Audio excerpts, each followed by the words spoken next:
BSV global नामक संस्था ने हैदराबाद स्थित जीनोम वैली में इंजेक्शनों तथा वैक्सीनों को तैयार करने वाले यूनिट को स्थापित करने हेतु तेलंगाना में निवेश करने आगे आया है। राज्य के आईटी मंत्री केटीआर ने इस बात की घोषणा की। मंत्री केटीआर ने बताया कि 200 करोड़ रुपए की लागत से संस्था अपनी यूनिट स्थापित करेगी। उन्होंने बताया कि संस्था के निवेश से हैदराबाद वैक्सीन हब का नाम सार्थक हो जाएगा। इस मौके पर संस्था के प्रबंध निदेशक संजीव स्नावन गुल का मंत्री ने आभार व्यक्त किया। ज्ञातव्य है कि हाल ही में मंत्री केटीआर ने राज्य में निवेश के लिए अमेरिका का दौरा किए थे।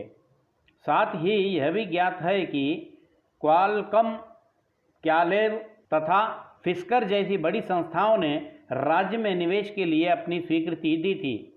साथ ही फिशिन नामक संस्था ने मिडमानेरू में मछलियों के प्रोसेसिंग यूनिट को स्थापित करने का भी आश्वासन दिया था। केंद्र तथा राज्य सरकारों की जन विरोधी नीतियों का विरोध करते हुए कांग्रेस पार्टी के तत्वावधान में जुबली हिल्स में धरना आंदोलन आयोजित किया गया। पेट्रोल तथा विद्युत दरों में वृद्धि तथा धान की खरीदी को लेकर केंद्र तथा राज्य सरकारों द्वारा अपनाई जा रही व्यवहार शैलियों के विरोध में पूर्व एमएलसी रामुलु नायक के नेतृत्व में एर्रागड्डा क्षेत्र में रास्ता रोको आंदोलन आयोजित किया गया। उन्होंने केंद्र तथा राज्य सरकार को चेतावनी देते हुए कहा कि बढ़ाए गए दामों को नहीं घटाया गया तो इस संघर्ष को और भी तेज किया जाएगा। उन्होंने आरोप लगाया कि केंद्र तथा राज्य सरकारें आपसी साठगांठ कर गरीब और मध्यम वर्ग के जनता की कमर तोड़ रहे हैं। कांग्रेस पार्टी तेलंगाना राष्ट्र प्रदेश कांग्रेस कमेटी पीसीसी अध्यक्षులు ఇచ్చిన పిలుపు మేరకు జూబ్లీ హిల్స్ నియోజకవర్గము సికింద్రాబాద్ పార్లమెంట్లో అన్ని జాగల ధర్నా కార్యక్రమాలు జరుగుతున్నాయి। ఆ రోజు నరేంద్ర మోదీకి నమ్మినము, ఆ రోజు కేసీఆర్ని గిట్ట ఈ రాష్ట్ర ముఖ్యమంత్రికి నమ్మిన తర్వాత మేము 10 సంవత్సరాలు యూపీఏ ప్రభుత్వంలో ఉంటే ఇదే గ్యాస్ సిలిండర్ 414 రూపాయలు ఉండే, ఇవాళ ఎన్డీఏ గవర్నమెంట్లో చూస్తే 8 సంవత్సరాలనే ఆ దానికి 1000 రూపాయలు ఇచ్చేయడం జరిగింది। ఆ రోజు 65 రూపాయలు పెట్రోల్ ఉంటే ఇవాళ సంచరి దాటిపోయింది 120। जीएचएमसी अधिकारियों की कार्यशैली पर मजलिसी पार्षद माजिद हुसैन ने नाराजगी जताते हुए अपना आक्रोश व्यक्त किया है।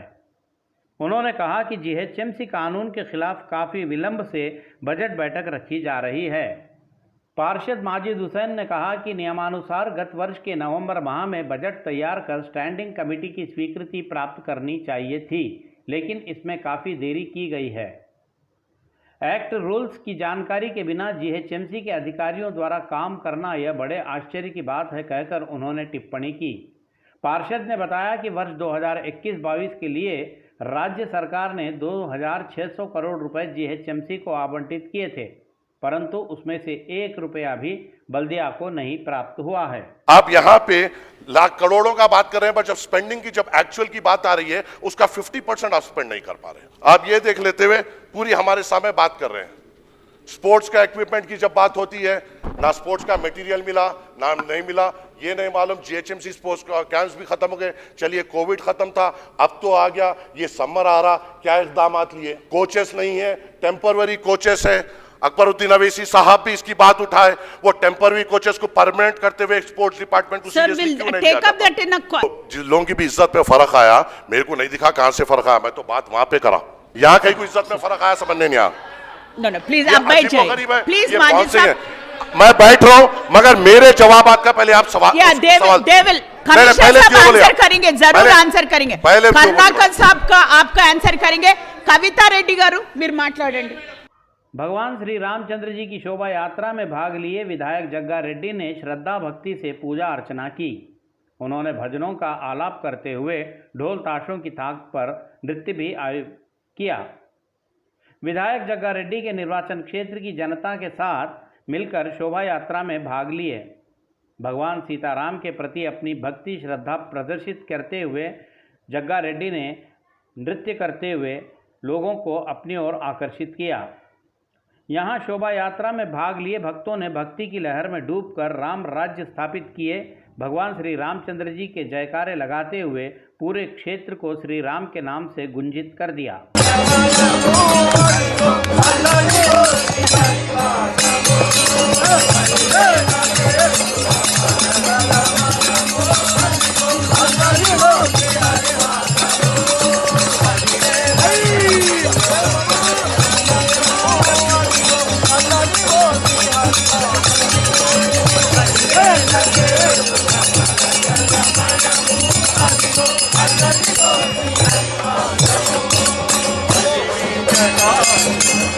महिलाओं की सुरक्षा के लिए लकड़ी का पुल क्षेत्र में स्थापित प्राइड प्लेस प्रकोष्ठ का राज्य के पुलिस महानिदेशक डीजीपी महेंद्र रेड्डी ने उद्घाटन किया। महिला सुरक्षा विभाग के तत्वावधान में इस प्राइड प्लेस सेल का स्थापना की गई है। इसी के अंतर्गत किन्नरों के कल्याण हेतु विशेष सेल को गठित किया गया है। डीजीपी महेंद्र रेड्डी ने बताया कि सरकार महिला कल्याण तथा उनकी सुरक्षा को अधिक महत्व दे रही है। उन्होंने साथ ही यह भी कहा कि ट्रांसजेंडरों की समस्याओं का समाज में समझ होना चाहिए। उन्होंने समाज के लोगों से ट्रांसजेंडरों की समस्या को समझने का भी आग्रह किया। इस अवसर पर पुलिस के उच्च अधिकारी तथा अन्य अधिकारी उपस्थित थे। कम्युनिटी पार्टनरशिप्स లో భాగంగా పోలీస్ వ్యవస్థ ఈ కాన్సెప్ట్స్ అన్నిటిని కూడా ప్రజల్లోకి తీసుకెళ్లి ప్రజలు కూడా ఈ ట్రాన్స్ పర్సన్స్ యొక్క వాళ్ళ రైట్స్ వాళ్ళ కన్సర్న్స్ వాళ్ళకు ఉన్నటువంటి సాధక బాధకాలు వాళ్ళందరూ గుర్తెరిగేటట్లుగా మనం చేయగలిగినట్లయితే 90% సమస్య అక్కడే తీరిపోతుంది అన్నట్టు సమాజం ఎప్పుడైతే అర్థం చేసుకుంటుందో ఇదంతా జరగాలి అంటే ఒక సిస్టమిక్ ప్రాసెస్లో మనం ముందుకు వెళ్ళాలి. The women safety wing with the help of Taruni, doctor Mamata రఘువీర్, Tashi and all other resource persons, they have been able to put a framework in place. This is what I feel great and I feel really proud of. So ఈ మంచి పునాది పడ్డది కాబట్టి ఈరోజు ఈ వ్యవస్థ చిరకాలం ఉండబోతుంది అని చెప్పేసి నాకు ప్రగాఢ నమ్మకం ఉంది. దీనివల్ల సమాజంలో మంచి మార్పు వస్తుందనే నమ్మకం ఉంది. అట్లాగే పోలీస్ వ్యవస్థలో ఉన్నటువంటి ప్రతి ఒక్కరు కూడా ఈ చట్టం, ఈ ప్రొసీజర్స్, అట్లాగే సమాజంలో ఈ వ్యక్తుల యొక్క కన్సర్న్స్ ఇవన్నీ కూడా ఎప్పటికప్పుడు అర్థం చేసుకుంటూ ప్రజల యొక్క ఆశలకు ఆశయాలకు అనుగుణంగా పోలీస్ వ్యవస్థ పనిచేస్తుంది అని చెప్పేసి నేను నమ్ముతున్నాను. फिल्म नगर के पर्वतों पर स्थित श्री आंजनेय स्वामी मंदिर की पुनर्निर्माण समिति ने चेतावनी देते हुए कहा कि 4.5 भू एकड़ में मंदिर निर्माण का कार्य होने तक समिति का संघर्ष जारी रहेगा। विश्व हिंदू परिषद राज्य अध्यक्ष रामराजू ने बताया कि बंजारा हिल्स के कलिंग भवन में मंदिर निर्माण करने के लिए मंदिर पुनर्निर्माण समिति का गठन किया गया है। उन्होंने बताया कि पहले मंदिर जिस स्थान पर था उसी स्थान पर मंदिर का निर्माण करेंगे कहकर कंपनी के मालिकों ने आश्वासन दिया था। रामराजू ने आज कंपनी के मालिकों द्वारा अपनी बात से हटने पर आक्रोश व्यक्त किया है। उन्होंने कहा कि हिंदू बंधुओं के बीच फूट डालकर मतभेद पैदा करते हुए साजिश के तहत कीमती जमीन पर अधिकार हासिल किया गया है। उन्होंने कहा कि नगर के सभी हिंदुओं को साथ लेकर मंदिर के लिए संघर्ष करते हुए दूसरी ओर न्यायिक संघर्ष भी किया जाएगा। కానీ ఈరోజు దాన్ని కూడా మాట తప్పి పేపర్లో బహిరంగ ప్రకటన చేసిన తర్వాత కూడా మళ్ళీ వాళ్ళు అక్కడ కాదు ఏదో 1300 గజాలు ప్రభుత్వ భూమిలో కడతామని వాళ్ళు కట్టేదేంటి మాకు ఇచ్చేదేంటి అదంతా అవసరం లేదని చెప్పి ఎక్కడైతే గుడి అనాదిగా ఉన్నదో అక్కడ 4 ఎకరాల 18 గుంటలలో మాత్రమే ఖచ్చితంగా మేము మళ్ళీ గుడిని కట్టుకొని తీరుతాము. దానికి 2 రకాల ఉద్యమాలు అంటే ఒకటేమో న్యాయపరంగా న్యాయ పోరాటం కూడా చేయడం మొదలుపెట్టినాము. అదేవిధంగా ఈరోజు ఒక గుడి పునర్నిర్మాణ సమితి అని దాన్ని ఏర్పాటు చేయడం జరిగింది. ఇక ముందు ఆ సమితి పేరు మీద ఉద్యమాలు చేస్తారు. న్యాయ విభాగంలో అక్కడ కూడా ఉద్యమం సాగిస్తాము.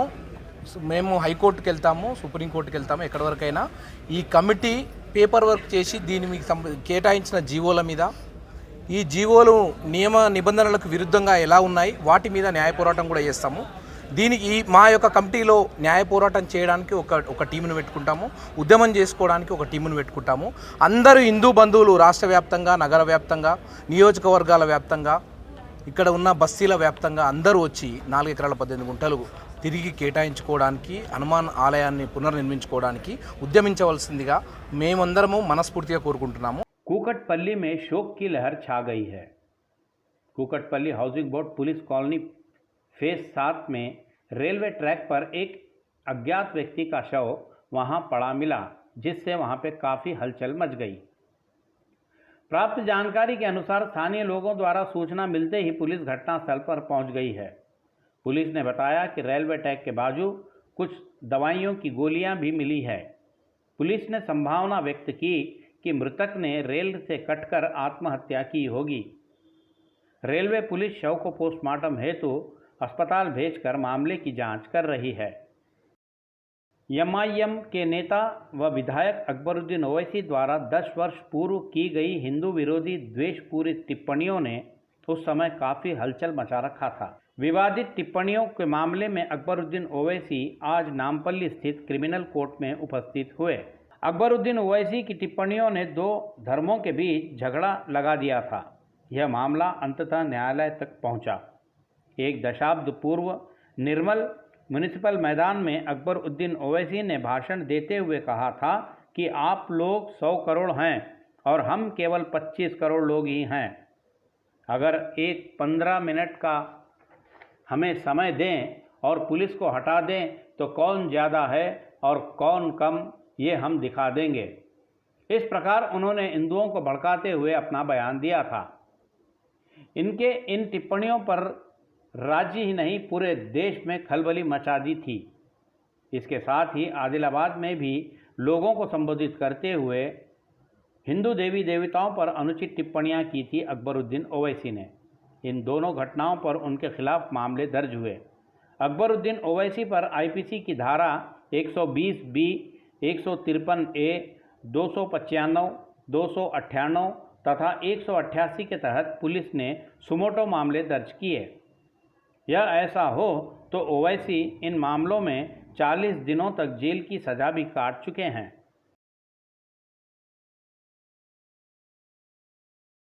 उत्तर प्रदेश विधानसभा चुनाव के संदर्भ में इसी वर्ष के गत माह 3 फरवरी को एमआईएम के मुखिया व लोकसभा सदस्य असदुद्दीन की कार पर कुछ अज्ञात हमलावरों द्वारा की गई फायरिंग मामले में पुलिस ने चार्जशीट दाखिल किया है।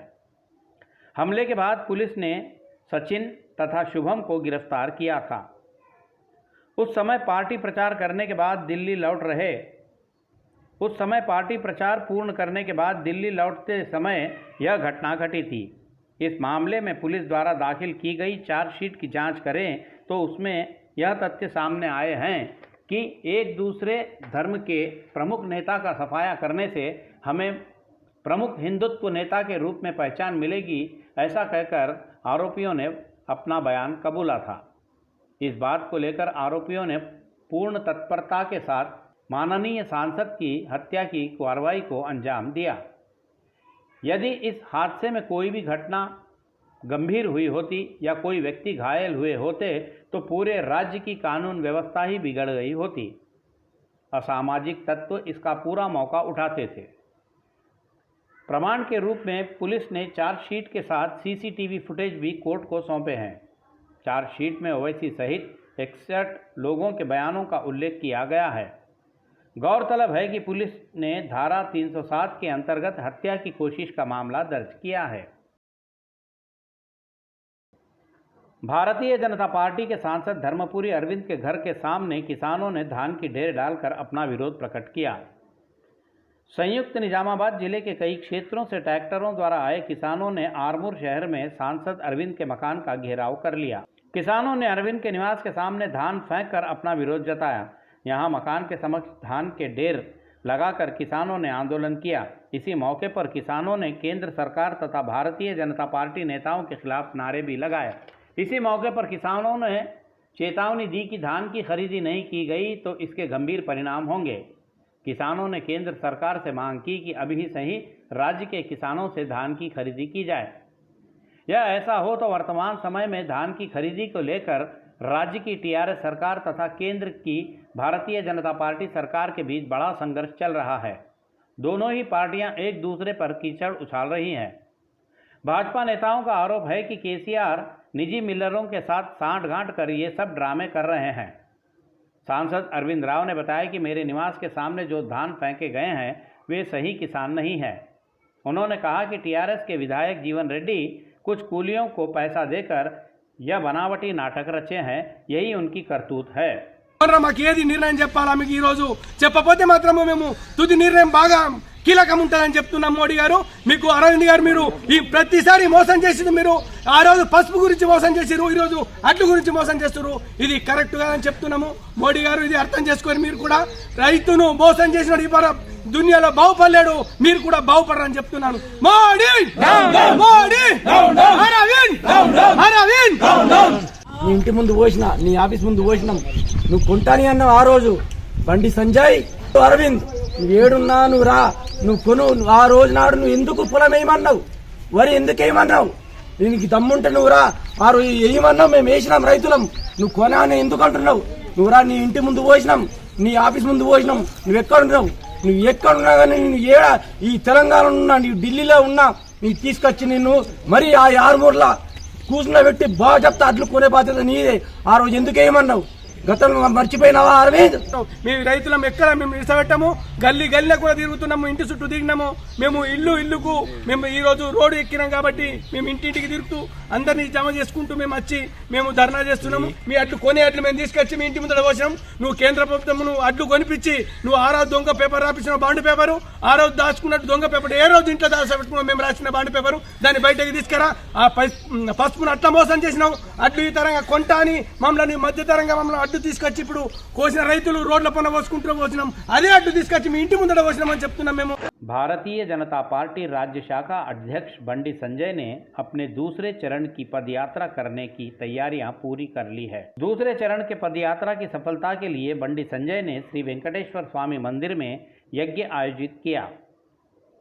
महेश्वरम निर्वाचन क्षेत्र के सरूर नगर डिवीजन में स्थित श्री वेंकटेश्वर स्वामी मंदिर में बंडी संजय ने श्री गणपति होमम, श्री सुदर्शन होमम करवाया। इस अवसर पर सुदर्शन होमम को भारतीय जनता पार्टी पार्षद आकुला श्रीवाणी अंजन के नेतृत्व में आयोजित किया गया। इस अवसर पर भारतीय जनता पार्टी के नेता, कार्यकर्ता आदि भारी संख्या में उपस्थित थे। इंटरमीडिएट के विद्यार्थियों को तेलंगाना सरकार ने एक खुशी की खबर दी है। एमसेट परीक्षाओं में भाग लेने के लिए न्यूनतम अंकों के साथ इंटरमीडिएट उत्तीर्ण हो तो काफ़ी कहते हुए शिक्षा विभाग ने संबंधित आदेश जारी कर यह घोषणा की है। इस संबंध में राज्य सरकार ने एक शासनादेश भी जारी किया है। पुराने नियमों के अनुसार एमसेट में रैंक हासिल करने के लिए सामान्य श्रेणी वर्ग के विद्यार्थियों को इंटरमीडिएट में 45% अंक तथा अन्य वर्ग के विद्यार्थियों को 40% अंक प्राप्त करना अनिवार्य था। अब सरकार ने कोरोना महामारी के मद्देनज़र केवल उत्तीर्ण हो तो काफ़ी है, यह कहते हुए अपना निर्देश दिया है। इस बार इंटरमीडिएट के 25% अंकों की वेटेज के रूप में गणना नहीं की जाएगी। इस बार एमसेट में प्राप्त किए गए अंकों के आधार पर ही रैंकों का आवंटन किया जाएगा। कोरोना के कारण इस वर्तमान शैक्षणिक वर्ष में भी विद्यार्थियों के लिए ऑनलाइन कक्षाएं कुछ महीनों तक आयोजित की गई थी। इससे कई विद्यार्थियों को काफ़ी कठिनाइयों का सामना करना पड़ा था। अब प्रत्यक्ष शिक्षण कक्षाएं आयोजित करने पर भी अधिकांश विद्यार्थी पिछड़े हुए हैं। इसी कारण से तेलंगाना शिक्षा विभाग ने इंटर विद्यार्थियों के संबंध में यह महत्वपूर्ण निर्णय लिया है। यादाद्री स्थित श्री लक्ष्मी नरसिम्हा स्वामी के श्री श्री श्री स्वरूपानंदेंद्र स्वामी सरस्वती ने दर्शन किए। पीठाधिपतियों का मंदिर की ईओ गीता तथा पुजारियों ने पूर्ण कुंभ के साथ स्वागत किया। इसके पश्चात स्वामी ने मंदिर के गर्भगृह में नरसिम्हा स्वामी के दर्शन कर विशेष पूजा अर्चना किए। इसके पश्चात पीठाधिपतियों ने मुख्य मंदिर के निर्माण कार्यों का भी जायजा किया। स्वरूपानंदेंद्र सरस्वती स्वामी ने बताया कि नरसिंह स्वामी के दर्शन कर उन्हें बड़ी आनंद की प्राप्ति हुई है। इस अवसर पर कई पीठाधिपतियों के शिष्यों सहित अधिकारी आदि भारी संख्या में उपस्थित थे। విశాఖపట్నము లేదా ఋషికేశ్ ఈ రెండు ప్రాంతాల్లోనే మేము ఉండడం అయింది. ఈ మధ్య కాలంలోనే విశాఖ శ్రీ శారదాపీఠం దేవీ నవరాత్రులు జరుపుకొని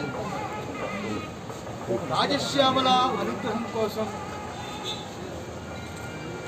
ఆ తల్లి పాదాల చెంత ఎక్కువగా అనుష్ఠానం చేసుకుంటుంది. ఈ ఏకాదశి నాడు యాదగిరిగుట్ట లక్ష్మీ నరసింహస్వామి దర్శనం జరగాలి అనే ఒక ఆకాంక్ష కలిగితే 10 రోజుల క్రితం వెంటనే స్వామివారి దర్శనానికి ఈ ఏకాదశి మంగళవారం అద్భుతమైన ఈ రోజు స్వామి దర్శనం జరుగుతుంది.